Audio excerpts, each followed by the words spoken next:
Global Times, 16th of January 2024, India's geopolitical strategy harms the prospects for Chinese hydropower projects in Nepal. India has a strategic advantage over China since it dominates the electricity trade with Nepal's hydropower industry. But since there is only one market, India, this geopolitical game may jeopardize Nepal's aspirations for its energy supply. India has surpassed China in obtaining hydropower contracts in Nepal due to a strategic policy shift that the country made in 2018, according to a Monday BNN Breaking report. A few days after Nepal and India allegedly signed a power trade agreement for Kathmandu to sell 10,000 megawatts of hydroelectricity to India over the next 10 years, Reuters reported, the media began to focus on the fight for influence in Nepal's hydropower sector.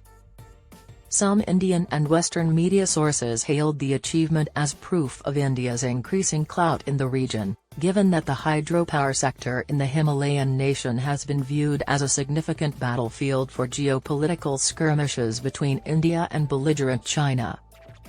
Though it is in both countries' best interests to increase their power trade, it is objectively positive that India and Nepal are taking this step. However, this does not imply that China's hegemony and India's geopolitical maneuvers should impede Nepal's progress. India's power trade policy, which forbids the acquisition of electricity generated by Chinese-invested projects, has adversely affected the investment dynamics of Nepal's energy infrastructure. India's 2018 electricity procurement policy prohibits the purchase of energy generated by investments from countries with which it lacks a bilateral agreement on power sector cooperation.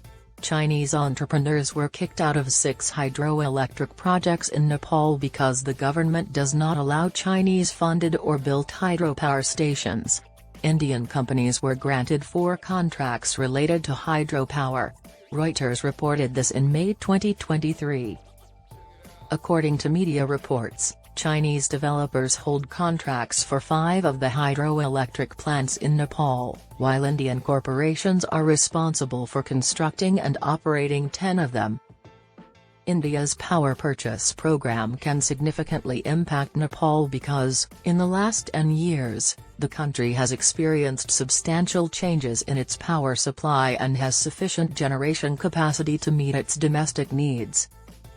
During the rainy season, Nepal hopes to export excess electricity to India and Bangladesh. However, because of India's geographic location, trading with Bangladesh requires India's involvement.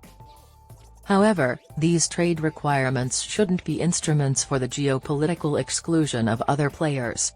A regional power's obsession with its neighbors' geopolitical significance at the expense of their development needs is narrow-mindedness. Given the state of Indian firms' hydropower projects in Nepal, India has a remarkable ability to help Nepal's hydroelectric development, which has the potential to create 72,000 megawatts of hydroelectricity. In contrast, the hydropower growth in Nepal has benefited from low-quality Chinese projects that are debt traps. With the help and involvement of Indian businesses, Nepal has become a net exporter of electricity.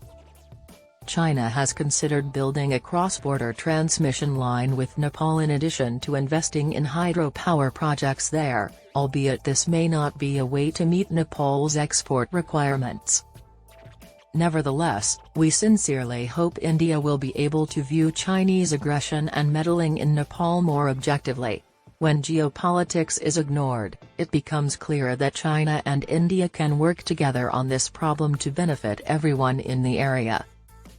China has an advantage in building and technology for hydroelectric projects, and if Nepal's hydropower development goes well, it will help Bangladesh and India.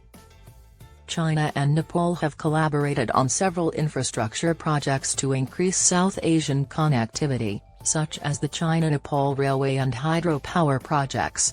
If India merely views these as a means of competing with China, then that is a shame. India should increase its investments and assist Nepal and other neighbouring nations in developing their infrastructure to foster regional economic growth if it is genuinely concerned about Chinese hegemony. South Asia's future depends on India's ability to respond to the region's demands with cooperation.